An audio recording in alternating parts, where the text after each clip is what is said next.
As far back as I can remember, I always wanted to be a gangster. One of the worst performances of my career, and they never doubted it for a second. We all go a little mad sometimes.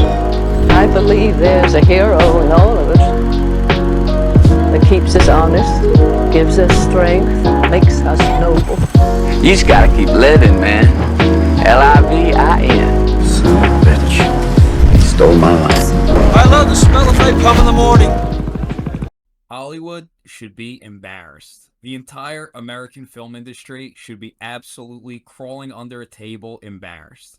Welcome back to Shot by Shot Podcast. I'm joined by my co-hosts, Oscar, Ryan, and Will. For the last 10 years, we've been getting basically a bunch of absolute shit from Hollywood, just pumping out garbage blockbusters, garbage movies, formulas, forgettable characters. And every time they fail, what do? They double down, more money, more CGI, more formulas. And then we were blessed in 2023.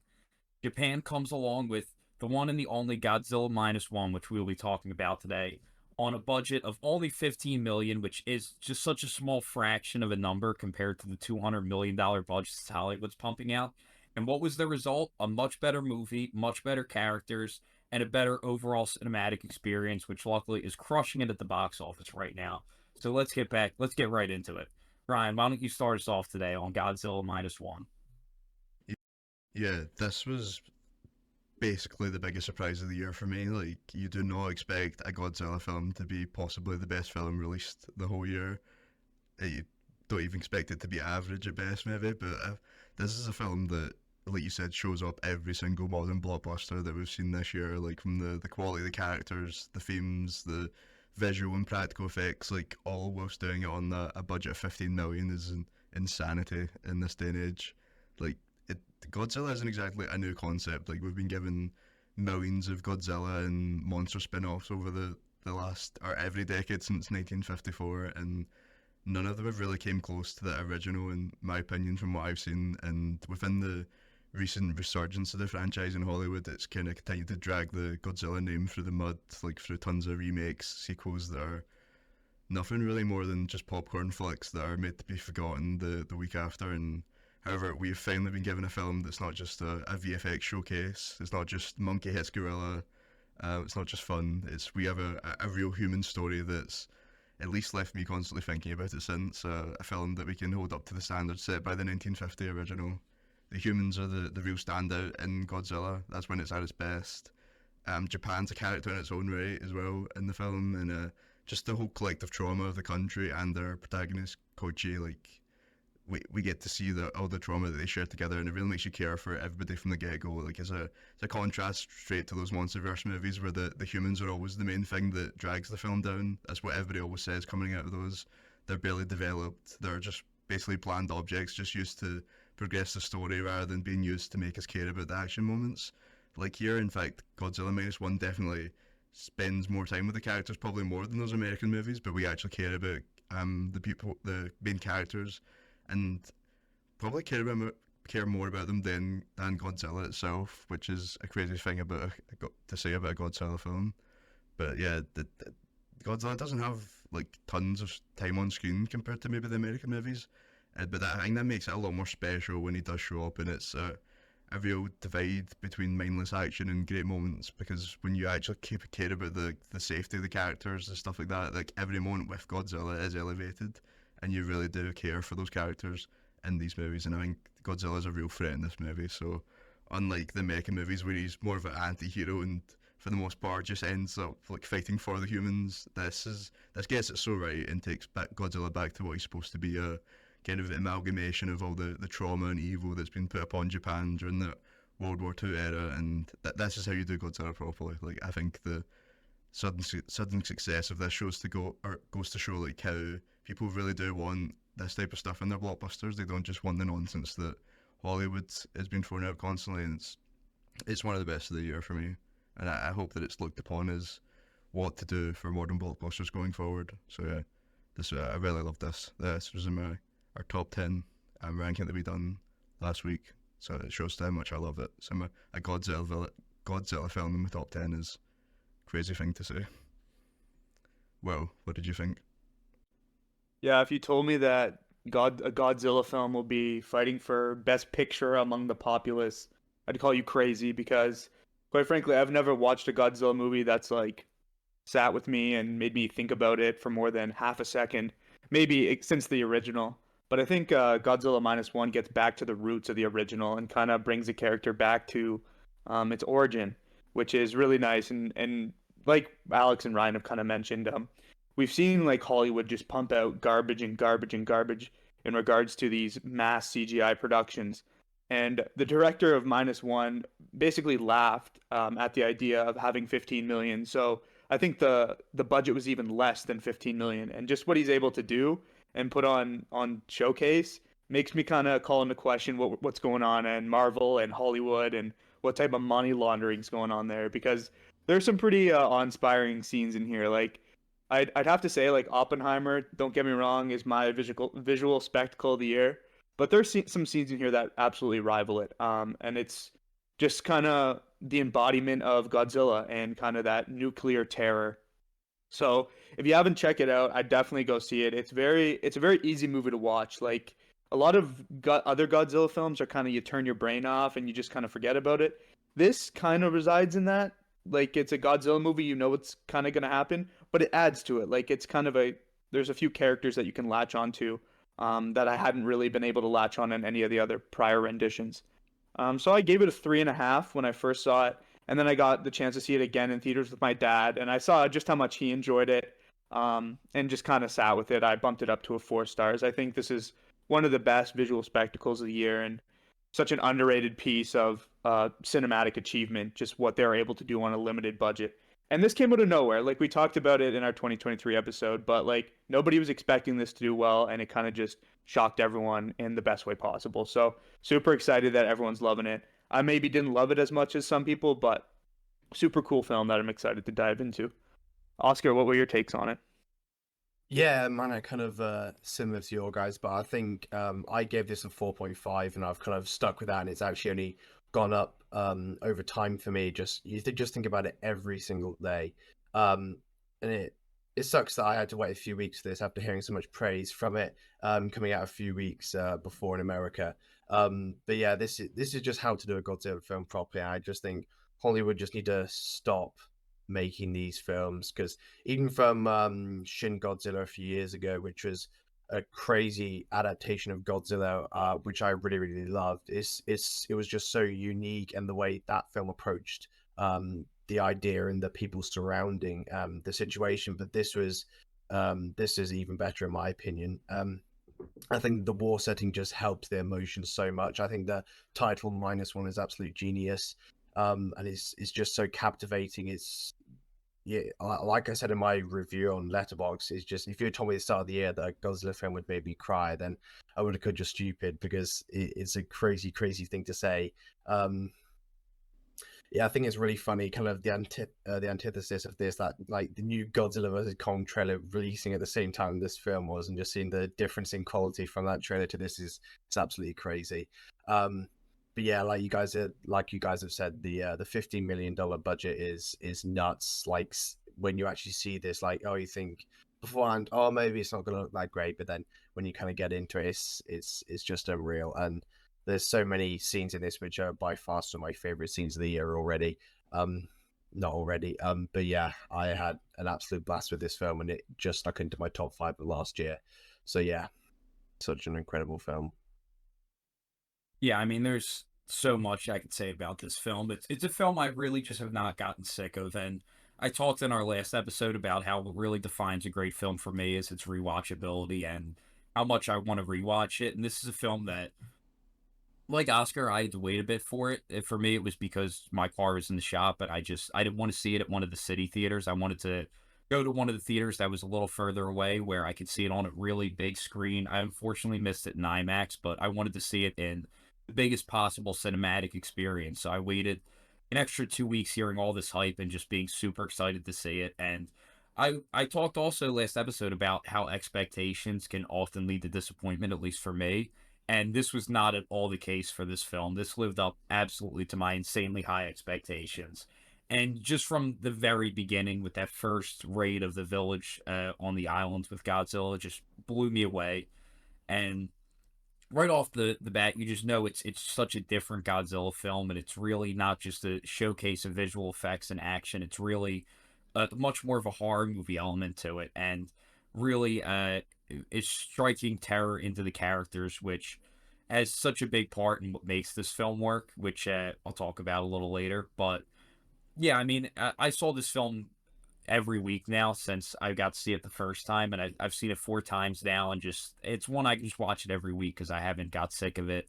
I've seen it get a roaring applause in a crowd of 10 people, and I like I said, I have not felt this way about any blockbuster that Hollywood's produced really in a while, and I think the only Hollywood blockbuster that really is on its level recently was last year's Top Gun Maverick. But aside from that, I think they should have their notebooks out and be taking notes because they have officially been embarrassed. And I think that a lot of that is just the deep human story element to it. I think everyone who's talking about this movie is pretty much saying the same thing, where it's the first Godzilla movie where they cared about the human characters and didn't just want to see them die. And we're not only just going to give you that talking point, we're actually going to talk more later about what makes these characters work and why you don't want to see the characters die compared to some of the other films. But I feel like most Americans have never seen an actual Godzilla film. I feel like the franchise has been kind of dragged through the mud, where like when you think of Godzilla, like it's considered like an ultra a nerdier kind of franchise. Like it's if you're on a first date with a girl, you're probably not going to say, "Oh, I love the new Godzilla movie," because she'll probably look at you like this guy is an absolute weirdo. But I think this is doing a lot to kind of redeem the franchise of Godzilla and make it not just a toy movie franchise. And even though that's what I liked about it as a kid, is I like the toy movie element and kind of the Power Rangers quality to it. But this really reminded us what the core of Godzilla is, and that is that it's not just a visual effects showcase. It's a film about post-war Japan, and it really is a metaphor for the nuclear bomb. And we really feel a lot of the feelings of post-war Japan, and it was set at the absolute perfect time with being right after the war. Which, I mean, we'll get all more into that later, but briefly, just in terms of why it's embarrassing Hollywood so much, is a lot to do with the money, and luckily, it's going to pump a lot of money into Japanese cinema. And I think Toho Studios making so much off of this will help them fund not just only good Godzilla films in the future, but other artistic projects that now they'll have more money to fund because of the money that this film brought in, just like how the original Godzilla brought in a lot of money for the studios. Which, I mean, I don't know to be exact, but I would guess that it probably helped get a lot of, the Kurosawa films funded and films like that. And I think that, it's a franchise that really does belong in Japan. The feelings of the film are very true to Japanese culture of after the war, and I think that America's done it a great disservice with this kind of just packaging a bunch of stars together and having human characters who are there just as stars who are names to sell the movie, rather than investing in those characters themselves and investing in their stories and the arcs of their characters. Even though this film has more typical archetypes, which I don't always love, I think they work very well here. And of course, a big reason why they work well is because of the incredible performances that the actors give in portraying these characters and what they feel. And yeah, just overall, the core is that it's not a salesman movie. It's not just trying to use formulas and make a profit just to get you in the theater. It's very much cares about what you're feeling, not getting into the theater, but when you leave the theater. And easily the most gangster move, how they said they're not rushing the next Godzilla film, because they said they want to do it right and do make a sequel that is worthy of being a sequel to this great film, and not just capitalizing on its success and saying we need to get another Godzilla film out right away. So, yeah, so much I love about this film. But, Ryan, take us away. Yeah, so exactly like what you said, the real human aspect of this is the big thing about this movie. Straight from the start, like, we were joined right at the end of World War II in 1945. The war's pretty much over, and we meet a kamikaze pilot, Koichi. He's kind of faking his plane being broken. He's landed on this island with a bunch of mechanics, and they're kind of checked out his plane, and one of them knows that he's faking his plane being broken. So there's that kind of shame instantly that he's kind of going against his country. He's not doing his duty for the war. And then the big moment happens. Godzilla goes onto this island, attacks all of them, and he finally has this moment where he can redeem himself. He's in the plane. Godzilla's over. We have this big, giant, I think probably one of the bigger horror moments of the movie, where Godzilla is stomping towards them. It's very reminiscent of Jurassic Park. That's all I was thinking of during this moment, when the T-Rex goes through the fence and stomps past the cars, and he's stomping past the plane, and he has this moment to redeem himself, but he chickens out again, and Godzilla ends up killing everybody. So we just instantly have this strong attachment to Koichi. He has this trauma and shame really about checking out of the war, but then also getting everybody killed in this moment with Godzilla. Yeah, so it's just, there's a kind of, I hadn't seen anything about the movie or anything like trailers or anything like that before this, so I was a bit confused when Godzilla was he's kind of small in this scene, so I was a bit worried that they weren't gonna get the scale right for the rest of the movie, but after seeing the rest of the movie, like, it really shows how good this moment is, because this is Godzilla when he is a bit smaller. He well, we'll talk about this later, what happens with Godzilla and makes him bigger, but he's much smaller, and I think that helps towards Koichi when he finds him later, because he's quite shocked, because he's completely different to when he first encountered them. The fact that this is a low budget movie, like, I think that's where the creativity shines, where you don't have that big budget. Like, you have to get around not having that 100 million budget to make your Godzilla, and I think that's the mix of practical and visual effects really works so well in this case, because it's where Godzilla's roots are, with miniatures, real suits, and that's where the director here, like Takashi Yamazaki, shines, is because he was a visual effects supervisor on Shin Godzilla, so he has that experience. He knows how to implement the practical effects with the visual effects, and they were phenomenal here. Like, it's obviously blending in miniatures, but it works well, creating that kind of classic feel. Sometimes it's almost like they made the visual effects look like it's a guy in a suit. Sometimes, like, they made it kind of look like it's practical, even though it's through CGI. So I really loved that aspect. And I think the water was actually the hardest part to do here, because I'd seen they said they actually had like 500 terabytes of data for the water alone, and we know how hard even Hollywood movies have trying to get realistic water. So yeah, just everything about the scene at the start was just making me looking forward to the rest of this movie. It was a great moment to start with. Yeah, well, what did you think about this, like, first opening moment in this, like, island?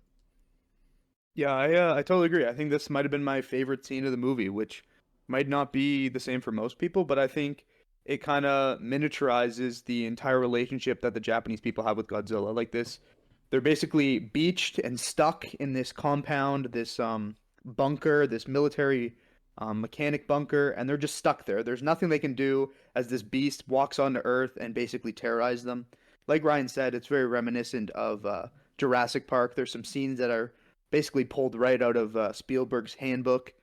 So I thought that was a very nice homage. And they also go back to Spielberg. There's a lot of Jaws in here, in the sense that they use a horror technique that is very common in Hollywood and kind of everywhere, where you don't show the villain, you don't show the terror. And putting the villain, or Jaws or Godzilla in this case, off the screen allows the audience imagination to run.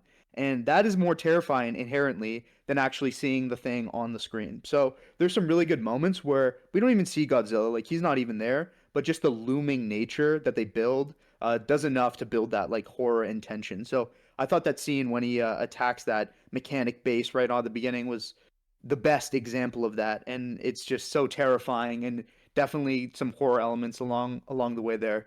But in regards to character, I'll pass it off after I say this, but that moment really pissed me off. Like, there's a clear evident moment where the kamikaze pilot has the opportunity to kill Godzilla, or at least put some damage into him, save his friends, make an attempt at refuge or salvage, and he just like freezes up, just like chokes, watches his friends die, is unable to step up to the plate, which is kind of why he's there in the first place. He's a failed kamikaze pilot, right? He's supposed to be a suicide pilot, a suicide bomber, but he chickened out. So he's chickened out twice now, which from like a writing standpoint makes me hate him so much. I'm not rooting for this guy to live in any any way the character. So for me, like an off rip, it was hard for me to kind of root for this guy and build that relationship. Obviously, the terror and just the magnitude of Godzilla is prevalent and present from the get-go.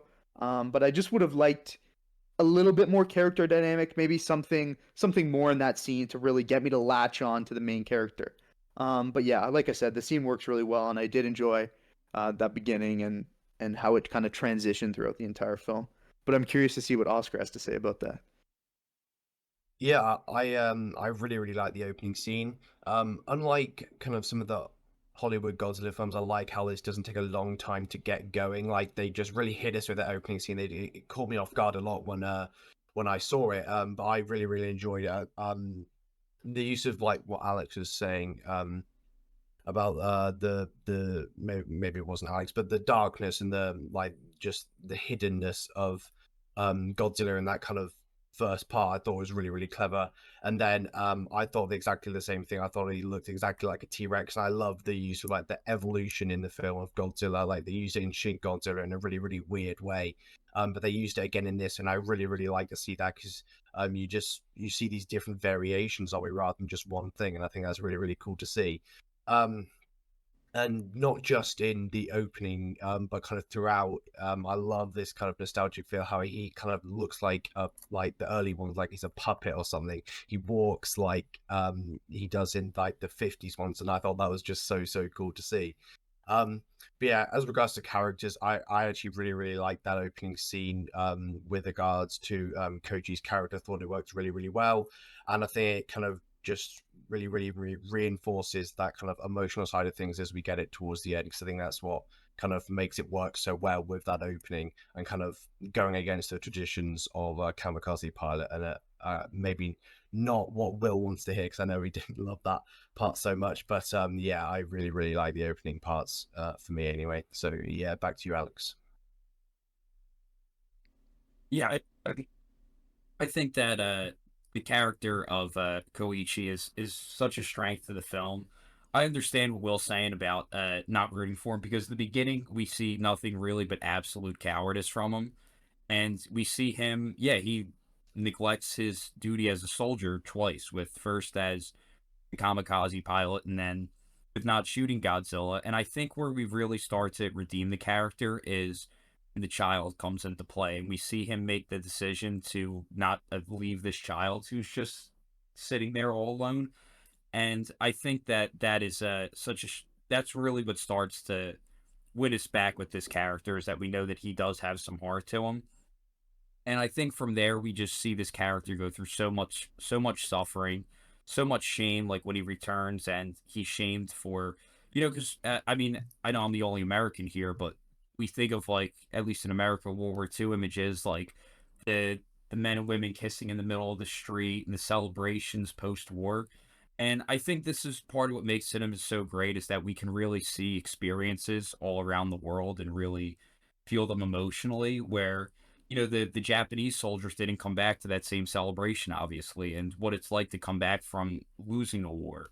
And I think that just all makes the redemption arc a whole lot stronger. And these are soldiers who suffered and went through all kinds of horrors, just like the American soldiers, only they didn't return to that same applause and cheers and being treated like heroes.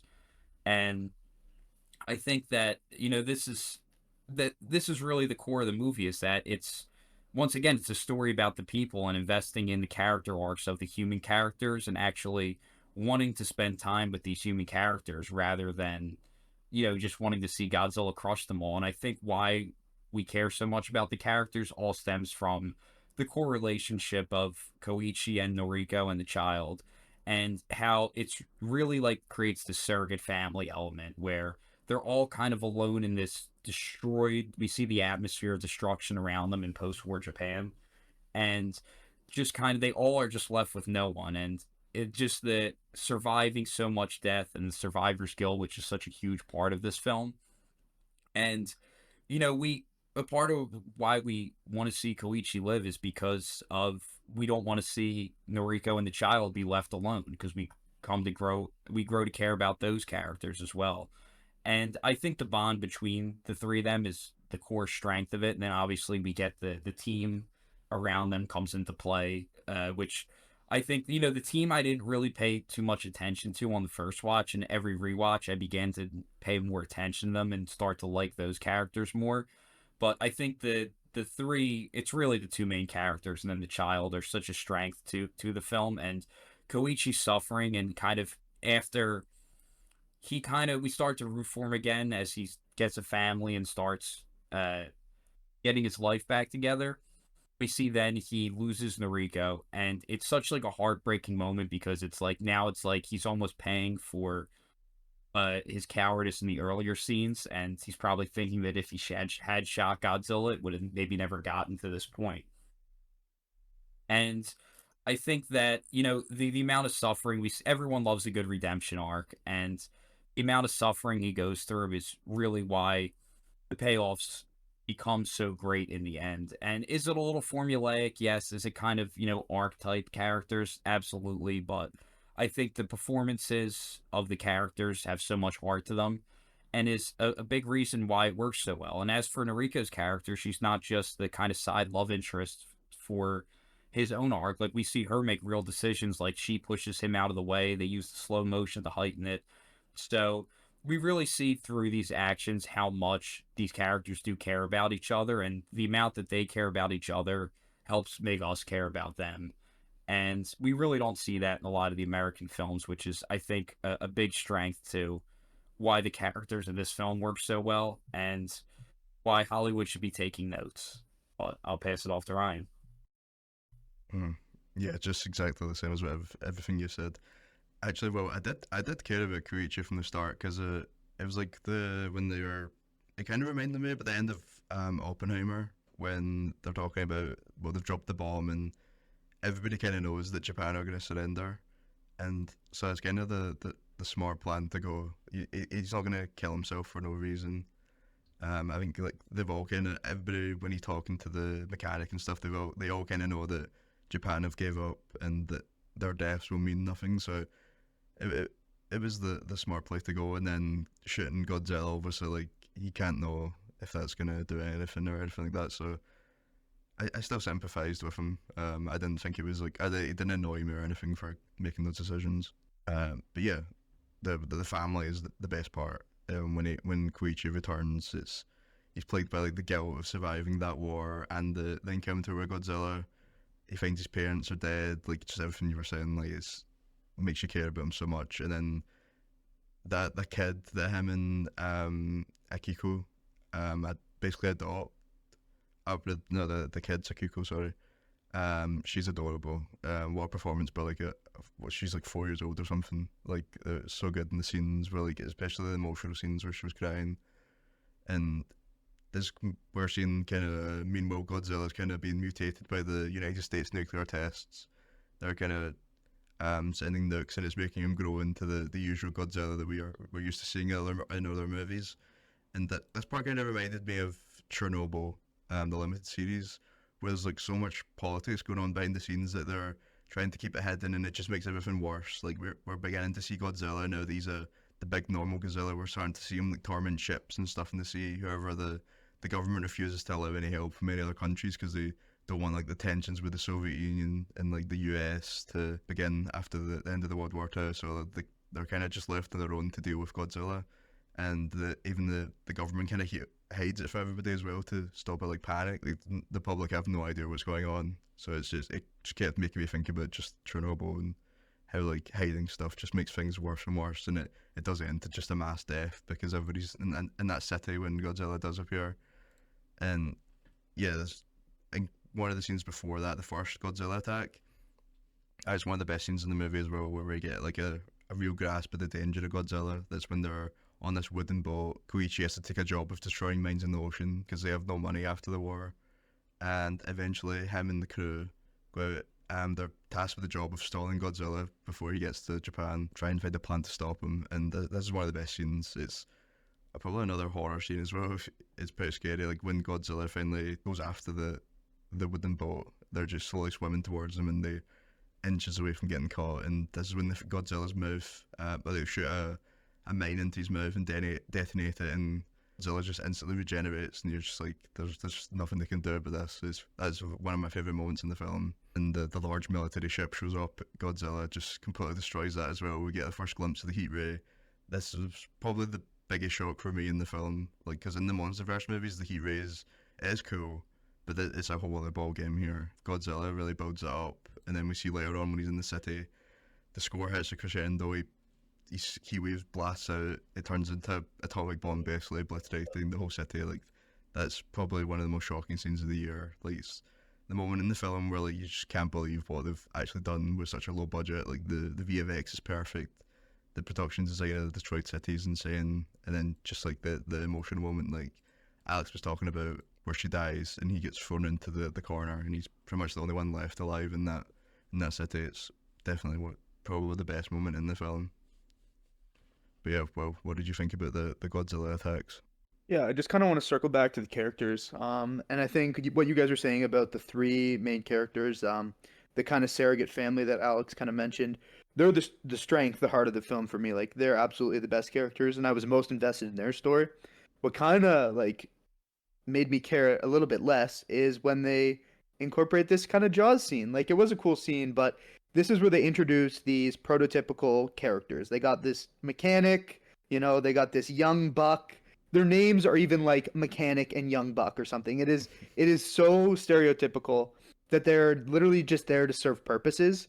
And there are times in the screenplay where the dialogue is just there to serve the main character. Like, these characters are serving as a rebound to just feed information. So I didn't really like the team, like the God Squad on the Jaws boat, because they just weren't really that great. They were kind of used as a vehicle of exposition rather than characters that I was invested in and wanted to survive and cared about. But overall, that scene was really cool. Like, it was ripped right out of Jaws, like that impending doom, like we said, the chasing, like he's almost playing with his food. Like, I think we all know at this point that if Godzilla wanted that boat down, he'd take it down. So it was kind of just like, for me at least, it felt like he was kind of playing with his food. Like, Godzilla was kind of getting to grips with what's going on. But a really scary scene, a really tense scene. And I thought it worked pretty well, but I had my complaints in regards to those characters. But like Alex and Ryan are saying, the movie does reside on the shoulders of the three main characters, or the two main characters, and then the child that we are so desperately rooting to prevail. So yeah, some really good moments. And then I guess the sack fly when the wife kind of saves the main character. It's heartfelt, but it's kind of tacked on for me. Like, I don't know, a little bit tacked on. So I wasn't extremely devastated at that part of it, but there's enough emotion here for me to feel something, just not as much as maybe I would have liked, especially during those water scenes. It felt a little too pre-planned for me. But Oscar, what's your take on that? Yeah, so kind of circling back to the like characters a bit with the coach, I think it's really good because in kind of like across all of Hollywood, we kind of see like kamikaze pilots are portrayed as like this bad thing, that you're kind of just suicide bombers really. And I think what this film does so well is just conveying the human side of that, and kind of the opposite of those films, not just like Godzilla films, but just like war films in general. I think it's a really, really important thing, just showing how much it means to them. Like the fact that that if they're still alive, they just think they've failed miserably, and everybody around them thinks that as well. And I think that's what works so well with the emotion, and then the shame that that the character, I can't remember her name, but the other woman gives Koji when he returns. I think that just works so well. Sorry. And then kind of moving on with that kind of swimming scene.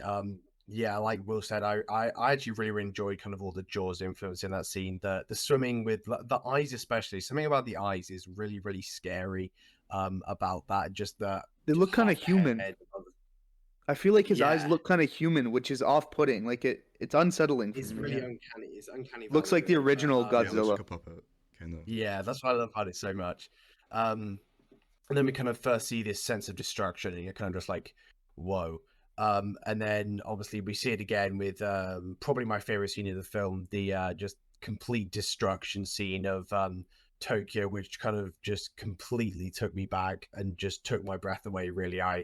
shivers down my spine. The score is just feels like you're watching one of the original films, and I think it works so well. And then, like Ryan said, the way it just turns into a bomb, I think is brilliant, and the sheer level of destruction is really surprising because you just don't really see that in many other Godzilla films like this. And I think the risk, not this, well, you kind of the risk they took with just killing loads and loads of people, but that's just what makes it so effective compared to other Godzilla films that just don't have that human side of things, like the Hollywood ones, basically.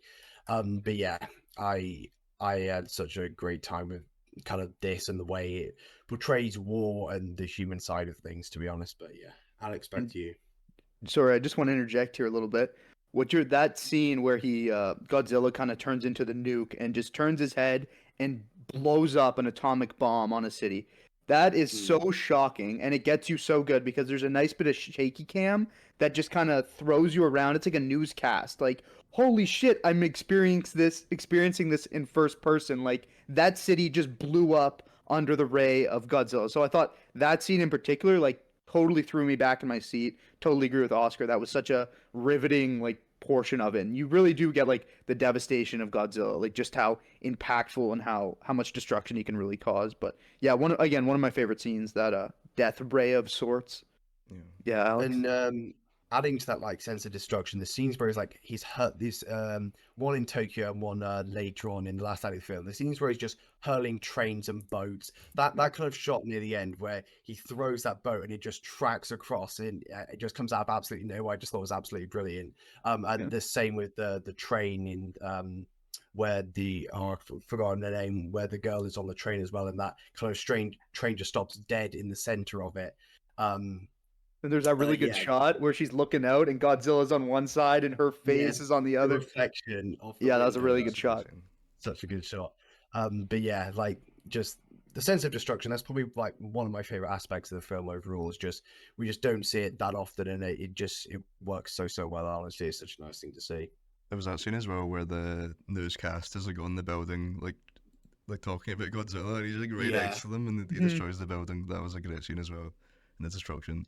But yeah, the actual explosion was like almost Oppenheimer like level, like especially like the shock of it. It kind of came out of nowhere. It was so big. Like I thought it was like, oh yeah, boom, but it's just an atomic bomb just came out. It'd be like the American one, but it's just a straight blast and then just the explosion. That's rubbish. I did not know Godzilla had that in him. Yeah, it's the way the buildings crumble so easily as well, and maybe that's a testament to time and like infrastructure. But I think the way they did that just makes it seem so much more effective, honestly. But it just kind of runs into the parallels of like nuclear chaos and just like the Japanese people being scared of nuclear or atomic war. Like the fact that like Godzilla can just turn around and do that is just a reflection of how on edge those people must have been feeling. So they captured that essence really well. Yeah, I think also, well, I do agree with you. I understand your point about the kind of archetype characters and how they can be kind of cliche at times, and some of the dialogue isn't necessarily great writing. I think I forgive the film for a lot of other reasons, whereas in another film, I might be more critical of that, but for this film, for just I think the strengths of the film are strong enough that it doesn't hurt the film for me. But it's not a film without flaws. There are certainly kind of more traditional archetype formulaic characters at times, and I think the performances kind of help them get away with that. But yeah, I understand what you mean about the writing. But I think one other thing I really like about the characters compared to a lot of the other Godzilla films that we've seen is that they're not like these high up military professionals. They're not generals. They're not politicians. They're kind of street level everyday people, and I think that's a real strength to the film. And the director even talked about being inspired not only by post-war Japan, but he claims that after the pandemic, he was influenced by this distrust of government that he wanted to convey through the film.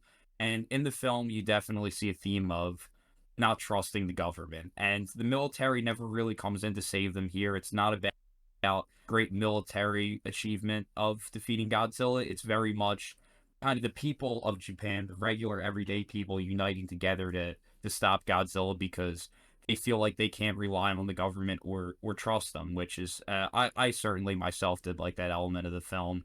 And multiple times throughout the film, we see different lies from the government, like how the mission of blowing up the mines, the job he gets, that Koichi was being lied to originally there, and there were things that they weren't supposed to tell him.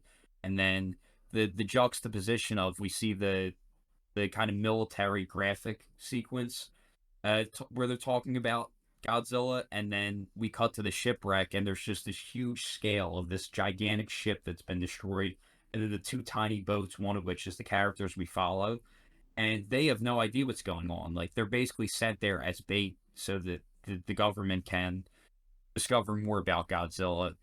And I think also, we know that the government doesn't want to warn Tokyo that Godzilla's on his way. So there's definitely a big theme of distrust of government in this film, where they feel like they're being lied to, which I think the director definitely felt in terms of recent events, but also in terms of the government not being honest with their people during World War II.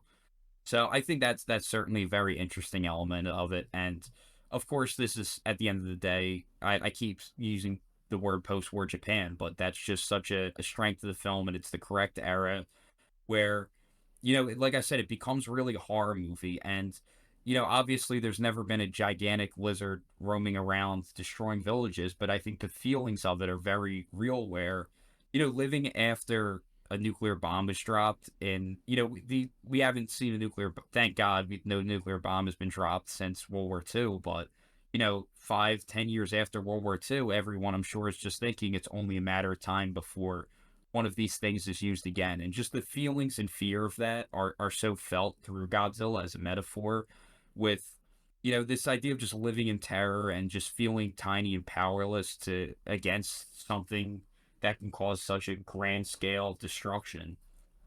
And the fear of, like, when the alarm goes off for Godzilla, the fear of hearing those kind of village alarms again. And I really like how in the beginning it's very calm and quiet. And it's just like very much the sounds of nature, and how the island, the village, just kind of almost like breathes through the sound effects. It's like a breath of life in this place, which is soon going to be destroyed by Godzilla.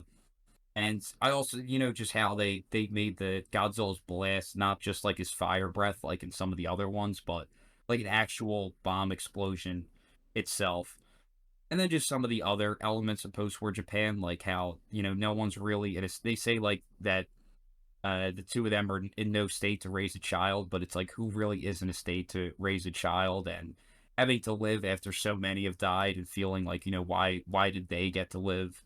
And just so many, just like I've said, it's not like, obviously some people are going to say, how is a Godzilla film a reflection of post-war Japan? It's an unrealistic blockbuster movie. But I think why it is because obviously it's not about being realistic. It's about the realism of those feelings. And I think the feelings of post-war Japan feel so real, and we feel a lot of what the people who lived in that time likely felt, which I think at the end of the day, even more so than the characters, just the feelings that the film creates as a commentary on that time are the biggest strength of this film, and why it's such a respectable movie, not just as, big entertainment to go and turn your brain off, but a film that really does have something to say, and is very much a commentary on many things, and a certain place in time, and an exploration of their culture. So I'll pass it off to Ryan. Yeah, exactly. You're saying, like, the explosion by Godzilla just perfectly recreates like the impact and trauma of that like atomic bomb going off. And I think that when Koichi has to go back and return to the house without his wife, well, she wasn't his wife, but they basically were. But he returns to the little girl. She's now without a mother. Like, it works so well, especially in that show goes to show how well everything works in this movie, because like you've got this like really cool moment would just be a moment or a moment of action in any other movie, but you've now got this emotional side where we now have the humans and we see the impact of it after. And that scene where Koichi has to explain to his daughter that her mother won't be coming home is like, it's up there as one of the saddest scenes of the year for me. Like, that little girl's acting, well, it's not really acting we are for, but like just like the fact that she's like the cry and stuff like that, I thought that was really good. But yeah, going into the next part of the movie after the explosion in Japan, we've now seen that there's not really much they can do to stop Godzilla after they put the mine in his mouth and he just regenerated. So they now need to find a plan to try and stop Godzilla, and that is one of the scientists that is he on the boat with them? The scientist that comes up with this, yeah. Yeah. He comes up with the idea of sinking Godzilla to the bottom of the ocean, using the pressure of going underwater to kill him, and then pushing him back up if that doesn't work.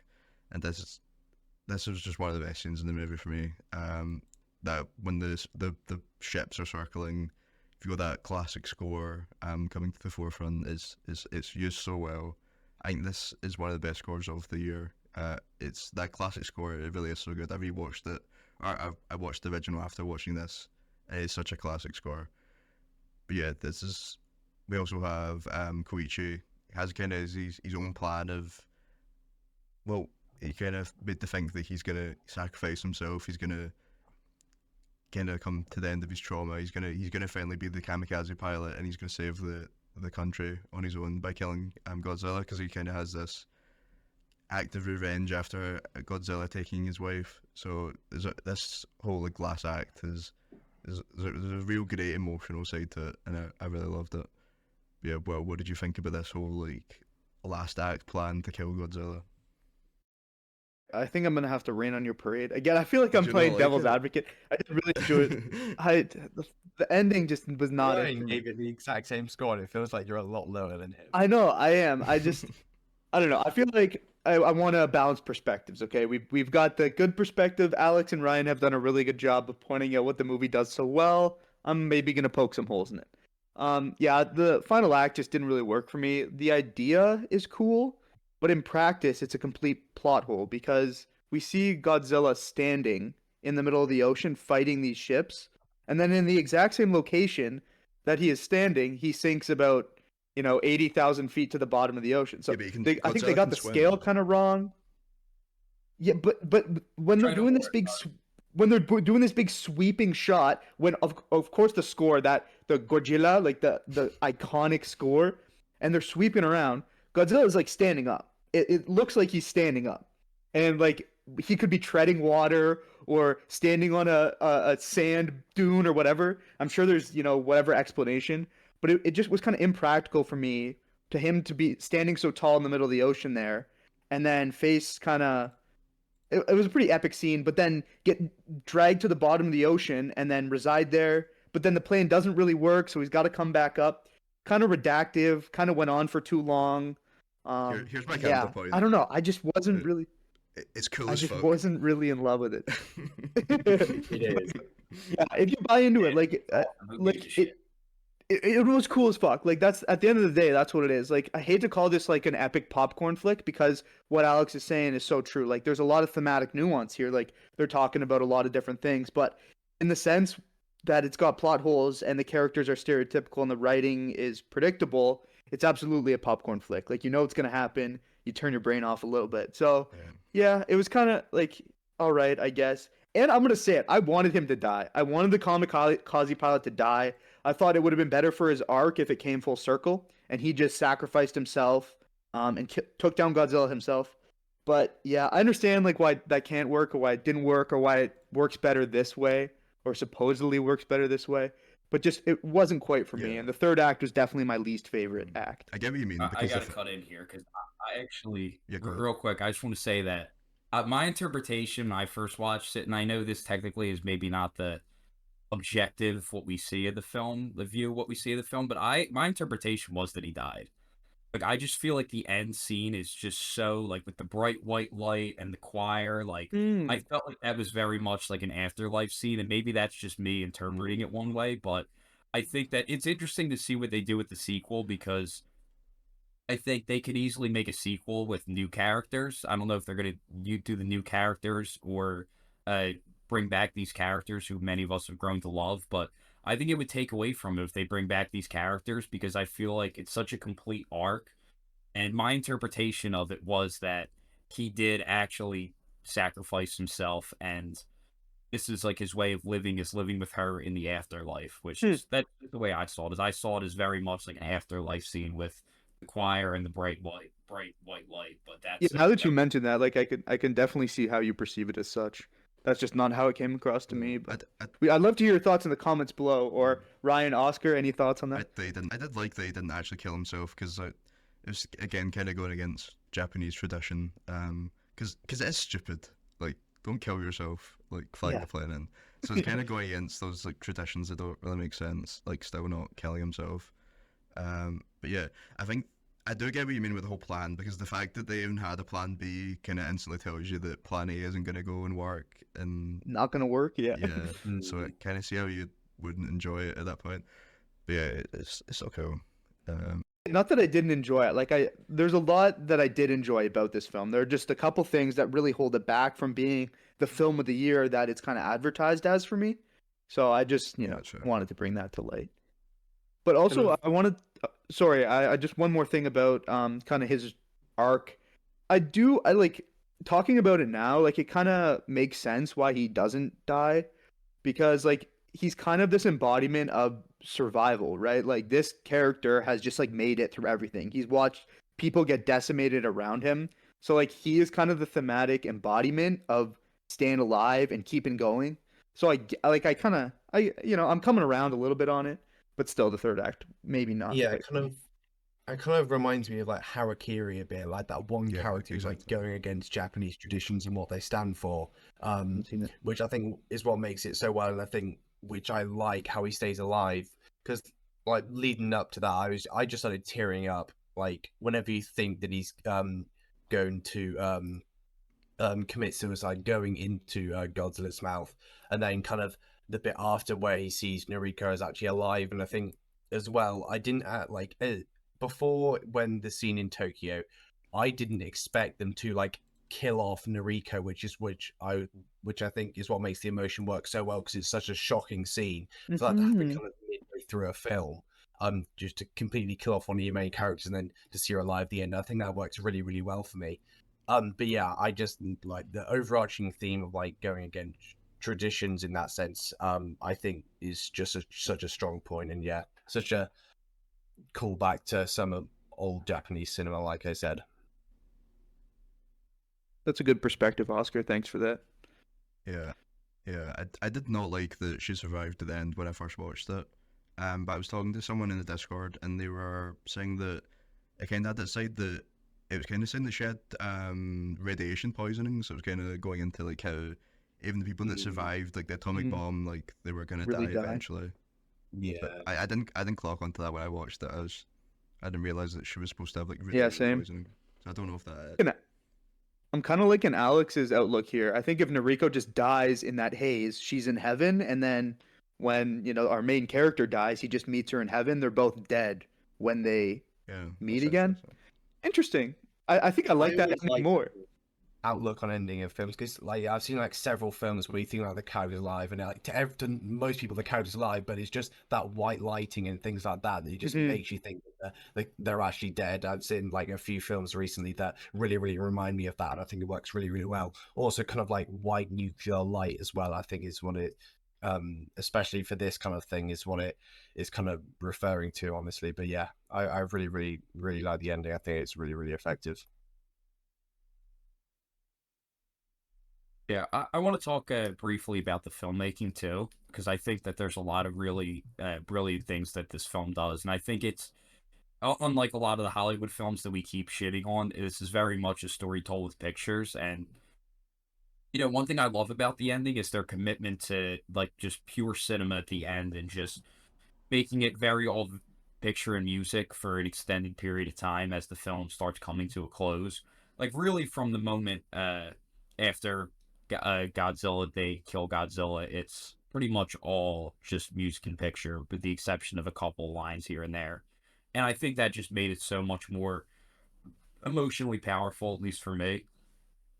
But I think for me that my favorite moment was right after Noriko dies, or at least we think so, and just this scene where he's just sitting there, and now it's like this character has lost so much, and he just is looking up at Godzilla, who roars, and they use like really romantic strings. Like it's not dramatic or necessarily tragic. Like I feel like it's almost romanticized what they do with the music, and he just screams back like with all of his might, and just kind of like the scream off between him and Godzilla as the rain starts pouring. I think that's just such a powerful moment.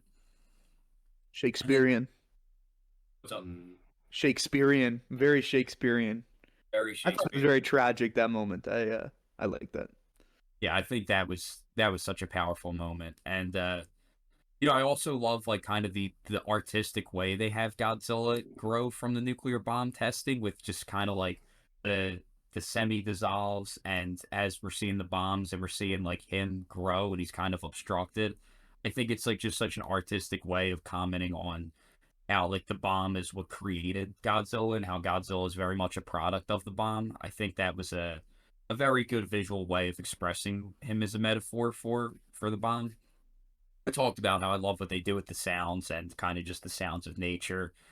And I think really what they do a great job with Godzilla here that I think uh some of the other Godzilla films don't do as well is just the way they use the scale of Godzilla, with the way they mix very high angles and very low angles. In the Village Raid, they do them within the same shot, just going between high and low, and like these worm's eye views where you're looking all the way up at him, but they're also like crooked, like looking at him from an angle. I think it's just such a unique perspective on Godzilla, and I just want to say I think this is the best Godzilla film, and it has no business being that, because everyone knows, if you've seen our episodes, other episodes, what my views on film are in terms of CGI. I am not a CGI guy, and Godzilla is an ultimate practical effect franchise. So the fact that they use CGI in this, and like I instantly, it's my instinct to say, okay, well the practical film ones are better. It's a showcase of practical effects, and this is like CGI on a practical effect franchise. So the fact that I'm saying that the CGI one is the best one, I think, is an achievement of this film, because I really didn't mind the CGI even if when it was bad, and I think we did get some fresh perspectives on Godzilla from that. And I think they really were able to scale, having like just showing sections of Godzilla rather than his whole body, just like different sections of him to make him feel even bigger. Like on that rooftop shot that we were talking about with the newsreel crew, and just have them in the bottom left corner, and then we only see the top half of Godzilla, as opposed to kind of the more like worm's eye view that we were looking at earlier. And this film just has such a great view of angles. And as for Godzilla himself, even though there's the CGI, I do like kind of the lumbering movements of him, like a guy in the suit. I think it just, I don't know, maybe it's just because I think it's what we're used to, but I don't know, I just thought it worked. And the horror of just like these still stares that he has, where like he's just staring, his eyes don't blink, like nothing in his face really moves. They don't give Godzilla a personality, but just the way he just has like this, almost like a dog, like this, like hunting his food and almost like toying with his food, just in the stare. I think works so well. And I don't know, there's some people criticized it. They felt like it looked fake, how his eyes never blink and stuff. But I personally thought it worked great. I think it made him look more intimidating. And I think that's such a great homage. I think that goes right back to the 1950s Godzilla. He looks like that. That's what Godzilla's supposed to be. It's unsettling. He's not supposed to blink, really. So I thought that really worked. I'm totally on your team with that, Alex. Yeah, and it makes the visual effects even better, because you can't tell when it's practical or it's just CGI. Like, limiting the use of CGI and limiting the use of practical makes each of them so much more valuable. 100%. I couldn't agree more. Yeah, and I'm also just like a sucker for, anything with high-speed vehicles like cars, planes, boats. So just seeing like the speedboat chase and like the airplane scenes, like those are just awesome, and that's just the type of stuff that I like. So that's always a good way to get me to like a film, is when you do a good job with that stuff. But it's all right. Yeah, I think you covered all the filmmaking aspects I really liked. Another moment that I really liked in the film was when Koichi does fly the plane into Godzilla, and when he can kind of get this moment where everybody's kind of coming together. It's kind of reminiscent of like the country kind of coming together after the war, after the impact of the war, kind of going past that trauma. So yeah, I liked everybody just like coming together, written for Koichi. Yeah, I think that was one of my favorite moments of the film. But yeah, don't think I have anything else to add. No, I think we kind of summed it up pretty well. Like it's a film that works on multiple layers, but kind of sits under the guise of kind of a popcorn, blockbuster super flick. But there's actually a lot going on, and it's a really delicate and heartfelt film about some of the really traumatic times of Japanese history. So yeah, I think it's really great. I think you should check it out in theaters. It might not be in theaters for much longer, so go check it out in theaters. This is definitely a theater film. Alex will crucify you if you don't watch this movie in theaters. I think it's definitely, yeah, it benefits from the big screen big time. So definitely a big screen movie. But yeah, I think we covered it. I give it a 4 out of 5. Godzilla Minus One, best Godzilla movie ever made, in my opinion. Better than the original. So high enough praise, I guess. Real quick, I do have a couple other filmmaking things I'm going to touch on before we wrap up. The first is I just in the boat scene. I love how when it goes up to the boat, it's like this wood boat, and it feels so like not like it's gonna something that's gonna protect them. And then I think we see like the machine gun that they have on the front, and they make the sound effect for that machine gun when they're showcasing it so loud and so much louder than what we've heard that it feels so impactful. And then it's like setting it up to feel like it's this intimidating weapon, and as soon as they shoot Godzilla with it, the sound is just so low volume and it's significant. Just with the sound, I think they let us know, like, do such a great job of making this weapon that felt so powerful feel so useless. And they do also, that with perspective too, like you mentioned. Yeah, perspective's big for that. yeah, absolutely. And in terms of perspective too, like just the way, like I think Will, you talked about how it's kind of like Jaws with the boat chase scene, and I think what they did, where they kind of, I see a lot of Jaws in this, a lot of Jurassic Park, and also Dunkirk. But I think one thing they did that kind of one up Jaws a little bit, maybe not one up Jaws, it's just something different that worked for Yeah, this. relax. I phrased that wrong. I just mean like they did a new spin on it. Kind of is how Godzilla literally takes up like a full half of the frame just with the head, where he can't even. And it's like slowly like the eyes rise up, the visible above the water, and just that by occupying such a large space in the frame. I think that's one of the more memorable shots for people, and I think that's a big part of it. And also just the score and sound of that scene with like before it really like the scene has its climax, there's like this howling wind sound with like the engine slowly speeding up, and like these are not high volume sounds that you notice, but they're just in the background making it such like a noisy environment, which is part of why you should see it in theaters, which just adds to the tension, uneasiness of that scene. And then in terms of sound, there's so much about the sound that's impressive with this film, but Every Godzilla film, the sound always bangs. Always, they know what they're doing. even in the original Godzilla, which I rewatched last night, like it definitely is a film with its flaws, but compared to a lot of the American films of that time, like they didn't have the technology to do like a proper sound mix like we do today, but they just had such an understanding of what sound can do for your film even back then. The original is such a showcase of sound and experimenting with it. But I love when like the plane flies by and like Godzilla almost bites it, and just like the sound use there where it gets real loud and then kind of moves away was great. But ultimately, the best moment was when the final plan doesn't work and it goes just to silence, and it's like pure silence for a decently extended couple beats, and then we see the plane fly in, and even as the plane flies in, it's still like surrealism, because like we're not hearing the sound effects of the waves or a lot of the nature sound effects that would realistically be there. We only hear the plane, and then the choir kind of comes in when we cut in closer to Koichi, and it's just such a great impactful moment going from the silence where normally like an Oppenheimer would be expecting like a spike. It comes in kind of more gradually, which we don't expect, but in a subtly surreal way. I just thought that they did a great job of that. And like I said, the what's it called? The extended pure cinema at the end, I think, works great. And then real quick, top three most important things of film: one, music; two, music; three, music. One of the best scores of the year, and I think a lot of American blockbusters have gotten very generic, and the music very much is an afterthought and takes a back seat to it, where they just don't seem to really, in a lot of recent Hollywood films, even care about music that much. I'll go one further. Sound design in general. Marvel movies have terrible sound design. I partially agree with you. I think that you're right. I think that they don't use it to its full potential, even close. But I think that like the sound of, I'll put it this way, I think that most sound today is at least on par with the average sound design 20 years ago. Whereas I think like music has gone substantially downhill. Where Marvel's the first. I don't want to make this all about Marvel, but I think it's the first time in the entire history of cinema where the biggest franchise or the biggest movies of the year have no care into music. Like whether it's the Hollywood epics or the westerns or the sci-fi films of the 70s and the 80s, like they always had such care for their music. And I think this is the first time where the big scale films are no longer just don't put any care into music. I know it's brutal. Like a character like Godzilla, who that track, that Godzilla track, is such the heartbeat of the film.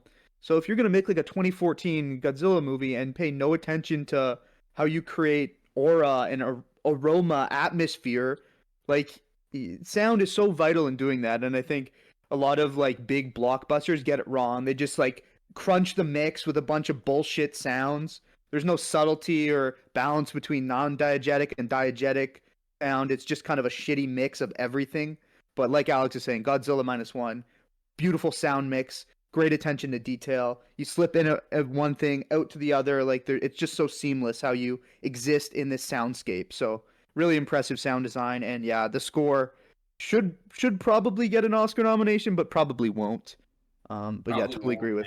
Also, agree with you should there. be the best sound design Oscar conversation, which it also probably won't be because they love to neglect foreign films, but obviously because films like these are embarrassing them, and they need to act like they're on this level when they're clearly not. But also, you mentioned the theme, like the dun dun dun dun dun dun, like how great of a theme that is. But if you notice, they save that till the final battle, which I think is Oh so yeah. because most Godzilla fans are kind of waiting for that theme, and I think the score before that is all very great and effective. Like I think it's a great score, start to finish. But you've kind of waited so long for this piece of music, and it just comes in with just such a great It's impact in the final battle, which I love. agreed. It's insanity that none of the American remakes even tried to use that as well. Because I think, in fairness, like Gareth Edwards' first Godzilla film, I think the scale on that's pretty well. Especially compared to now, like that Godzilla versus Kong That's trailer. that's by far like the best of like the American Yeah, films, in like my the scale opinion. is just completely off now. Like in that trailer, the Godzilla and Kong look like human size. Like there's Looks absolutely no scale awful. to that. You cannot tell how big they are. So No. even from And that's such an 2014, important part of the I character. know. Even from Such an 2014, important they've part of the done it well. character. So Yeah. And It's last thing I'll touch on is what I think is maybe the best musical moment of the year and like one of the best I've seen recently. And that's at the very end after that he flies the plane into the mouth. Just that choir, I think, is so just impactful. Like that really gave me chills, that scene. And it's like it makes you want to salute too. And it just makes you like I don't know, it just had so much like heart to it and was just so emotionally powerful the first time I watched it, especially where like they kind of start off with like this very high like soprano choir as Godzilla crumbles, and then I think it's a female vocal comes in. I think it's just a solo one, and as they all start saluting, which is even more impactful. And I don't know, it's like right in the moment of his redemption and Godzilla crumbling like this. They finally defeated like this uh, gigantic monster. And I don't know, that was just the most powerful music moment of the year probably for me. I just thought it was just so like I said, just such a chilling, beautiful moment. So I can just see Alex in the cinema, just like as the music's playing, standing up, crying his eyes out. Yeah, that's really what I wanted to do. I wanted to stand up and salute. Like that's how full that moment was. And you can only create that through music. honestly. But I think that kind of sums up most of our thoughts on Godzilla Minus One. Does anyone else have any last I opinions they only want have to one share? thing Yeah, that I just go for want it. to touch on. That kind of lead up to the bit where he flies the plane into the mouth.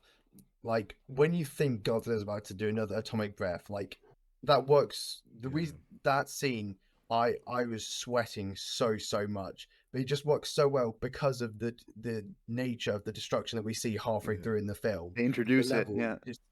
it just introduces it so well, and then you get to the end, and I was just sweating so much because the music is is so good, and then it just keeps on going. You think he's gonna do it, and then like Alex said, that bit of silence just comes in, and you see the plane. That moment is sound design again. And it's is an isolated track. Yeah, Yeah, it's like those bits that like come out of his like tail. Like the sound design is so great on those parts. Like that really freaks you out because you know what's coming. that's now. so good. Yeah. That was so good when he's in the city. That is probably the best scene. yeah, good amount of setup and payoff for sure. Mm. But I think that'll do it. That kind of wraps us up for Godzilla Minus One. Like we all kind of said, if you haven't seen it, definitely check it out. It's kind of a new spin on the Godzilla franchise. So give it a chance. Even if you're not a big Godzilla fan like me, I still enjoyed it. So go check it out. Let us know in the comments what you thought of it. Your favorite scene, your least favorite scene. Okay, so now we've kind of got our thoughts of Godzilla Minus One out there. We're going to move into a draft. And we thought it was a pretty fitting draft to do Japanese-made films. So we're going to be drafting Japanese-made films from any year. You can go wherever you want, and we'll see who has the best lineup of films. Do we have an order, gentlemen? No, I will get one quickly. I'll take any pick for this draft because I know you're getting cooked. So going first is Ryan. Just It's too hard to pick. Like the first one. I feel like you're forced into it. then I think you're it's forced into one. then it's Will. I swear, if I get third again, I like don't want second. third. Please give Alex third, and third is it's Alex. Yes, You get the backs to back, Oscar. I will take fourth. So Ryan, then me, then Alex, then Oscar. Yep. Yep. Interesting. Sounds good. Yeah, there's so Okay, Ryan, you can start us off. Japanese cinema. There's Insanity. Yeah, greatest ever country for cinema, in my opinion. Probably right. No country understands the Could be human up there. experience like Japanese cinema. They just have such Yeah, a it's deep understanding of like what it means to be unbelievable. foreign. Unlike the films of any other country, and a lot of that, of course, comes from Kurosawa. But there's a bunch of other great directors there too. Kobayashi, Oh, yeah. Miyazaki, Ozu. Like, there's so many great ones. Mizuguchi. Well, I'm going to go for one that we did talk about during this episode. We talked about it, how it goes against Japanese tradition.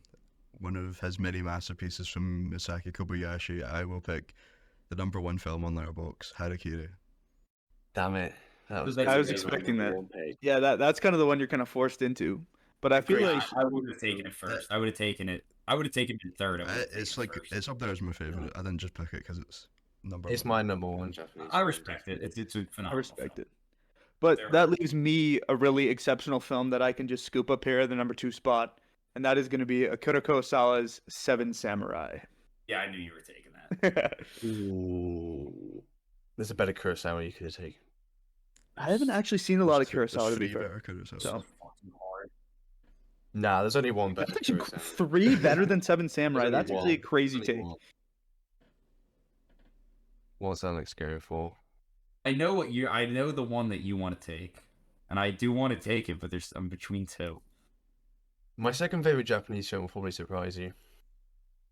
You know what? I'm gonna do it. I'm gonna take Akira Kurosawa's other samurai masterpiece. Give me Ran or Ron. Damn it, man. Yeah. I know it's the one you wanted. Oscar, I feel like you have the deepest bag maybe for this, so you shouldn't have a problem. You should be able to pull some good ones. Yeah. So I've got 2 here. So, Ryan's gonna take it, so I'm gonna take it first. So I'm gonna take Human Condition Part 3. Damn it. That was my next pick. As my first pick, and as my second pick, I'm gonna go for. This is tough, man. There's a lot of good ones. Really not that hard. There's so many though. That is so good. Oscar, there's a layup for you. I can't believe you haven't just instantly selected this one. I swear this is one of your favorite of all time. I'm gonna take my second favorite Japanese film ever and my favorite animated film ever, Akira. Yeah, that's what I thought was. That was not the direction I was going. I'm glad I'm you took taking it. when I should have taken it one. the greatest Japanese film of all time, blows out Harakiri and Seven Samurai. Give me the Japanese Sonic cartoon. Nah, I'm kidding. Oh, I'm kidding. I was like, I don't know what that is. what? Give me Rashomon. Rashomon? But I knew there was a chance Oscar wouldn't take Rashomon, whereas I knew he was definitely going to take. Nah, I've got a number of. Mario technically Japanese. To be honest. Can you take that? Don't You go forget. for, you go for all of Probably the, a Japanese Mario cartoon. Ryan's going to take Japanese Spider-Man. Okay, I think I'm gonna go for one maybe not next in line, but I watched it recently, so I fucking love it. The first animated film on this list. Give me The Grave of the Fireflies. That's not Very the first cool. thing made on the list. Oh, you took- so, my bad. Who else picked one? Oscar. Oh, my bad. It's the best animated picture on the list though. Yeah, it's the best one we've picked so far. So No, it's I haven't seen there Akira. are- I haven't seen Akira. There are 4 animated films above Grave. No, 4 animated films above Grave of the Fireflies. No That's a way. bit wild. Yes. That's even, Yes. that's even more wild than my Seven Samurai take. Is it me? That's blasphemous. It is you. Okay, I will go for one of the films that's better than Seven Samurai. I will go for Akira Kurosawa's Ikura. Now I thought about taking that. It's close. It's close. That's a close third in his. So were you thinking Ran and Ikaru better than Seven Samurai? Were those your two? Your two? Ooh. You could argue any of that. Like it's hard. Like What do you think, Rashomon? Or... No, nobody's took it yet. It hasn't been said yet. Okay, you get two in a row though, Ryan, right? Oh, is it? Oh, I've had time to pick. Yeah, you got another one. I will go. Big banging ones. I know which one Will's thinking of. It's a hard choice. I've had time to decide between these two, but I'll go with the other Kurosawa that I was thinking of, and it is High and Low. I don't know. Yeah. That's what I thought it Oh, was. I Interesting. Yeah, bro. You gotta watch more Kurosawa. Nah, he's too good. He really might be the GOAT. Yeah. Yeah, that's but fair. Kobayashi, man. I think Kurosawa's better, but Kobayashi, he's not made that many films, but he's I know what you mean. He scores so many incredible films. But you like Kobayashi's great ones better, is my guess. So do I pick a movie I haven't seen? That's kind of pandering. I don't want to pander. I should just stick to what I know. Yeah, okay. Yeah, I'll go for it. I like it. I'm gonna go with another Akira Kurosawa movie. I'm gonna go with Yojimbo. That's a great pick. Nice. Good pick. I'm gonna make this a little more modern here. I'm gonna go with my main man, Raisuke Hamaguchi's Drive My Car. Interesting pick. That was on my list. Wasn't even on my radar. Really? I thought that wasn't coming back to me, so I was like, get it. I have a ton higher than it, but that's an interesting pick. Two picks. Interesting. So, somewhere I can choose from. So my next pick, I'm pretty sure I can get this. I'm gonna go for Mishima: A Life in 4 Chapters. It's a great pick. I haven't seen it, but it's definitely high up here. That is such an incredible film. Honestly, I kind of forgot about that one. So I'm used to skimmed over it by accident, but that definitely. Because it's Paul Schrader, right? It's not even. Yeah, but it's Japanese Still film. It's a Japanese film, though. Yeah. Still counts. I think I have to take this. Highly regarded as the greatest animated film ever. I'm going to take Spirited Away. And you probably just won the drift. Yeah, I was And it's not a panda. I was thinking about it, but I don't love it as much as most people, so I didn't Yeah, I'm want not to pander. taking it. It's a nice little 3.5. So. What? Team Fuck Panthers over here is not taking animated movies. We don't pander, but animated movies are absolutely the way if you want to win this draft. That's the way to go. That's the thing with like Japanese cinema. It's not just live action. They like pioneered so much and across so many genres. It's crazy. You mean what? Samurai films and animated films? Yeah, Your lane in there's, like, more Japan. than that. Like blockbusters, like Seven Samurai. I'm just kidding. They obviously have a multitude of genres. I don't want to load up too much on Kurosawa, even though there's some great ones on the board. I want to get a little more variety on my team. So, do I go for Mizuguchi or do I go Kobayashi here? The other Kurosawa. I'm not sure. What's the I what's am the going to go Kobayashi? with give me Kobayashi's. I don't think anyone's seen it, but give me Kobayashi's most underrated film, Samurai Rebellion. Samurai Rebellion. Wow. I've not seen And it. Oscar called it too. Damn. But there was yeah. there was only like 2 left after you go through the ones that he's not seen. So Yeah, he doesn't. Yeah, fair enough. Yeah. interesting. Is Is it back to me? Yeah. Or Oh, Alex, there's like one of his big ones you haven't seen yet. I know which one you're talking about. I Great know film. exactly which one. I do need to see that. That's high on my list. you know what? What?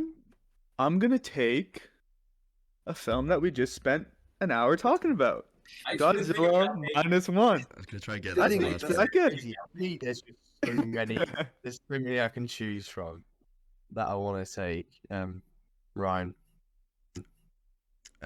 Since you took the one I was gonna take, I'll take the part 1 of it. So I'll take Kobayashi's Human Condition Part 1. Nice. Very interchangeable for me between which is the best one, honestly. Yeah. And you got Let's go another that. pick, your last pick. I was gonna take Godzilla. I'll head into the animated side of Japanese cinema, and I will take Your Name. I think that's one of their best animated films. Nice. Great Panther animated series that we could take that no one's taken. Pokemon. I kind of want to go back to animated as well because I've just generally seen more animated. But do I?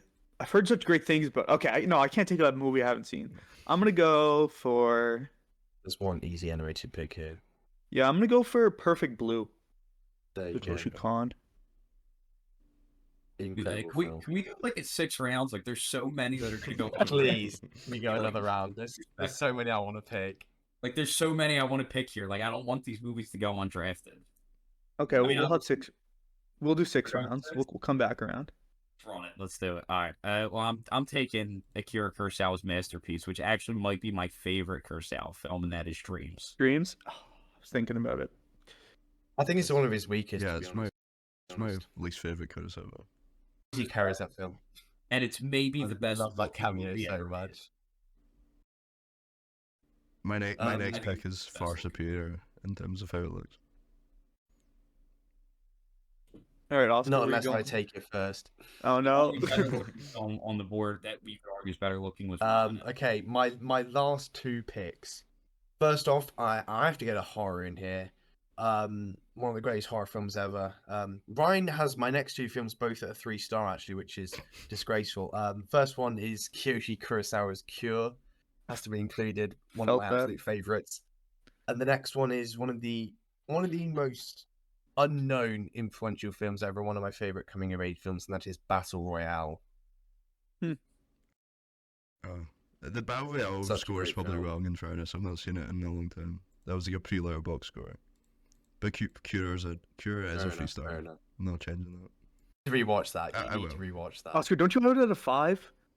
Pardon? Cure? Do you have Cure at a 5? Yeah, I do. Yeah. I do. There are Have you seen 4 Pulse, Ryan? No, I don't think so. Is it same director? Yeah, it I is. suppose. I haven't seen either, but I'll check them out. Yeah, so good. Back to Alex. Yep. There are 4 amazing films on the board, and even though we went an extra round, I'm still sick that some of them I know are going to go undrafted. But I am going to give me the great samurai film, the biggest influence on Kill Bill. Give me Lady Snowblood. I still need to see that. Haven't heard of it. Haven't seen of it. It looks so cool. It's an awesome movie. Okay, I haven't actually seen this film, but I know of its significance and its relevance. If you And I'm gonna take go my pick with without Akira saying it. Kurosawa's Throne of Blood. Mid. Mid. What? It's That's one of the crazy. it's probably the weakest Kurosawa film I've seen. It's not a bad movie. It's not actually mid. One of the If you best have this at Shakespearean 5 adaptations stars, ever. after calling me, I'm gonna I check. know. I haven't seen it, I don't have. but I know it's I a said, I'm Shakespeare gonna check. adaptation. So It's not a bad movie. It's just by his standard one of the weaker ones. I think I have it at Interesting. 4-star. Yes, I think I have it as like it is one of the weaker around ones 4 I've seen in stars. fairness. I've seen it twice, once in theaters. Like I gave it 2 chances, and it's definitely wow. like, the most disappointing in his filmography, in my opinion. from Well, what I've seen. I went back to Kurosawa because bro is the goat. So There are 2 much better Kurosawas you could have taken, including one of my favorites. Is it me? Ryan. Okay. Okay. Orion take. My first pick is the far superior version of Dreams by Kobayashi, is Kwaidan, which features one of the best looking film. sections of a film I've ever seen. Oh, I haven't so seen good. one. Can't comment. That's the. It's Kobe kind of I like think I've Dreams when ever it's like seen. split into different sections. But it's better because there's less stories and you get more time on each one. Dreams is Which I think is enough what Dreams Dreams struggles either. with. I gotta watch That's- Dreams now, bro. Dreams is a really good film, but Crichton is considerably better. No, I'm sure Qui-Gon's great, so it's not like a crazy take. We're done. Alright, Nice. I got to shout out a couple films real quick. 'Cause there Yeah, were some same. drafted. To start, I should have mentioned this in the Godzilla episode, but a great, incredible, underrated Kurosawa film that not many people have seen, which is one of the greatest performances ever from legendary actor Toshiro Mifune. And it says so much about the idea of living in fear after the nuclear bomb. It's literally called I Live in Fear from Akira Kurosawa. It's one of the most underrated films and performances ever. And it's such a great film about the fear that many Japanese people felt after the bomb. Also, a couple I need to shout out. One of my favorite Kurosawa films ever, one that really like changed my perspective on life coming out of it, is Redbeard, along with his super entertaining film, which was the biggest influence on Star Wars, The Hidden Fortress. Mizoguchi, I don't think any Mizoguchi films got taken, unfortunately, but his film Sancho the Bailiff is incredible. Sword of Doom, a great samurai film, didn't get drafted, along with no Ozu film got taken, which is a little disappointing. Tokyo Story, probably the best. Bit of them. a snooze fest, if I'm not gonna lie. Tokyo I Story. understand it's boring. I do understand Tokyo Story is not the most entertaining Yeah, film, but I by think that the film. themes and the ideas of the film are very powerful. And it's a well executed film in a realism way. We all know I'm not the biggest fan of realism, but it's done in a very real and powerful way. But I understand why people find those two films boring, because they're not the most entertaining or energetic films. I want to watch more of his films. I've only seen Tokyo Story. Lake Yeah, Spring's this- a lot of the same.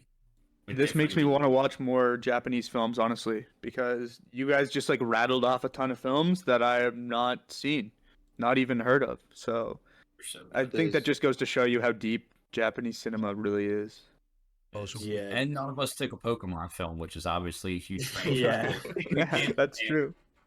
Honestly, if And- you'd thrown a blood, you should have just pandered and took Pokemon. That's true. And there's so many like Studio Ghiblis that are out there that we probably could have taken that people would have loved. Like I was thinking about taking Princess Mononoke or Howl's Moving Castle. Those are really just good. Mononoke and House Cast up there for me. But otherwise, just loads of horror ones to me. Onibaba, that was on William Willem Dafoe's Dafoe. top 4 favorites. I watched it recently. Incredible film. Ringu as well. Obviously been yeah. remade by the Americans. Audition. Ryan, have you seen Audition? Yeah. yes, I have. That was what I was going to pick as my 6 Yeah. before I realised I already had it. The Japanese horror film, as well as House as well, another crazy influential film. It's also nuts. Funeral, Parade of Roses, which I watched for the first time the other week, also crazy influential. Pulse, Love Exposure, Tampopo, so many incredible Japanese films that I love. And Yeah, Popo's Dan- high on my list. I hear great things about that film. Yeah, It's same. so I've heard great enjoyable. things. I know Marta Um, loves Tampopo. And I love Yeah, food, it is. so I'll It's such a definitely sweet film. It's such a vast array of things. Tokyo Drifter as well, another one that I absolutely love. Godzilla Fast and kind of Furious stuff. Tokyo Drift. Yeah, kind of. Yeah, original Godzilla. I Thinking think about taking Shin as well. it's not a stub. Like, there's a lot of better Japanese. Yeah. It's obviously the most iconic, but there's a lot of better Japanese films than the original. I feel that. I literally just have like all the Pokemon animated films logged on here. Just from when I was younger, I used to watch them all the time. It was Those were ridiculous. bangers back in the day. Yeah, they were really enjoyable. Okay, well, I think that kind of sums up our Godzilla and Japanese film draft and experience. I think that just goes to show you how many great Japanese directors and films are out there. I'm so excited to watch more, but let us know what your favorite Japanese films, what your favorite Godzilla film is in the comments below. And as always, thanks so much. Take it easy.